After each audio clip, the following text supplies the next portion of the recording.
மாற்றுக் கட்சியிலிருந்து 600க்கும் மேற்பட்ட இளைஞர்கள் அதிமுகவில் இணையும் மாபெரும் நிகழ்ச்சி நடைபெற்றது. சென்னை திருவான்மியூரில் உள்ள ஒரு தனியார் மண்டபத்தில் அண்ணா திராவிட முன்னேற்றக் கழகத்தின் தென் சென்னை தெற்கு கிழக்கு மாவட்ட இளைஞர் அணி சார்பில் மாற்றுக் கட்சியிலிருந்து விலகி அதிமுகவில் இணையும் விழா நடைபெற்றது.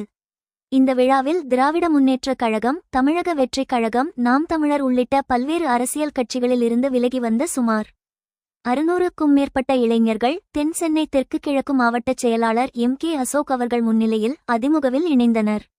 அதிமுகவில் இணைந்த புதிய இளைஞர்கள் அனைவருக்கும் மாவட்ட செயலாளர் கே அசோக் அதிமுக கட்சியின் கொடி பொறிக்கப்பட்ட சால்வை அணிவித்து தனது வாழ்த்துக்களை தெரிவித்தார்.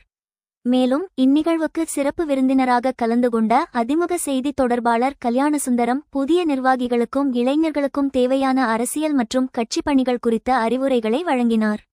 இந்த இணைப்பு விழாவில் அதிமுக நிர்வாகிகள், இளைஞர் அணி நிர்வாகிகள், மகளிர் அணி தொண்டர்கள் உட்பட பல்வேறு அணியைச் சேர்ந்த நிர்வாகிகள் ஏராளமானோர் கலந்து கொண்டனர்.